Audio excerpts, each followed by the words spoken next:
Hello everybody. So today I am going to welcome you to my new house. I have managed to move house. I moved in November. It's been fine. I mean, all the solicitors stuff was horrible, but after that was kind of just a lot of work. Done some critical DIY things, and now I'm starting to put the studio back together again. So what have I done? I have modified my desk. I'll show you that in a minute. I have decided where to put my equipment, so I've shimmied the racks around a little bit. I'm starting to think about power and what to do with the Alexa plugs to kind of decide, like, to turn things off remotely. So that's pretty handy. I've thought about performance zones. So I've got the main mixing area. I've got an area at the back of the room where I can play keyboards. I've got areas on top of the racks where I can put stuff. What else have I done? I put some acoustic panels on the walls, and I've got some space for some more acoustic panels. And I've unpacked some boxes, and yeah, mostly it was just modifying the desk, because I need to do that before I wire everything together. As soon as everything's wired together, it's all stuck. So yeah, I'll do a quick tour. So we've got the performance zone at the back. Currently not a lot there, but I might put a keyboard there or something. And I've got a couple of racks. Well, one's there, that's just a speaker. Oh, I've got my bass zone. 4 subwoofers in the corners. There's one down there, honest. We'll go around this side. I've got another sub there. Got my computer here, so I can access the side of it. I've got an acoustic panel, some equipment, patch bay, Equinox. Here's my desk. So I've modified it. So instead of just being flat on top, I've put these extra side bits on. So I can like angle the speakers, and the speakers have all got their own little movie platforms on, so I can angle them nicely when they're on top of there. So it's a bit flexible. I have changed the monitor mount, so I've got these new arms, so I can individually decide how high the monitors go. And I do actually need to lift that up. Yeah, keyboard tray. Here we go. That actually comes out.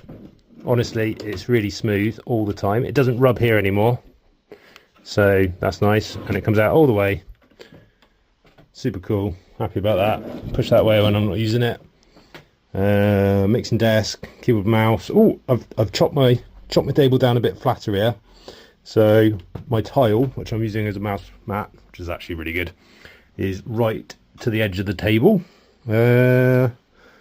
What else have I done to the table? Oh yes, I remember. So I built the table for my old house, and the old house wasn't that wide. It was up in the attic, and there was problems with the roof. So I'd have these racks underneath here, but I'd turn them sideways. That's the way I figured I could fit it into the old house, but it wasn't really that good. And my leg space was okay. I could fit, but it wasn't that good. So after a long hard think, I decided to chop the side of the table off. And so now there's a kind of like a gap to put the rack in. And I thought maybe I'd like bolt it in with some coach hinges, but it's fine. Fine as is. So yeah, what else have we got?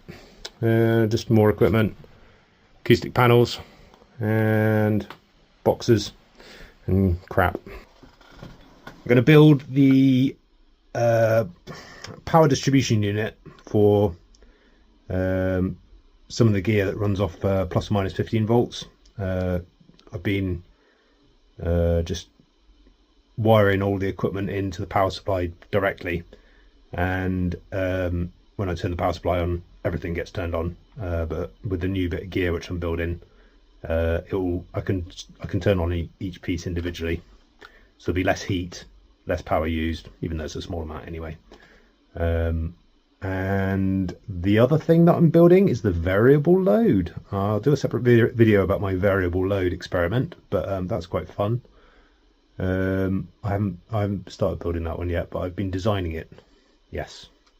And I've actually been finding AI pretty good for helping me engineer all these products, because I can find out information about the physics, the science really well. And yeah, I mean, it gets a few things wrong, but that's why I'm kind of in charge of it. So yeah, I've been using AI to help design some of this gear, and it makes sense to me. So yeah, I think the word is leveraging. I've been leveraging AI to make things bigger, better than it ever could be if it was just me doing it on my own. Unless I had access to hundreds of engineers who I could just ask inane questions to all the time. That's never going to happen. So yeah, pretty happy with progress. Not able to give it my full attention, but that's fine. So yeah, more updates to come. See you later.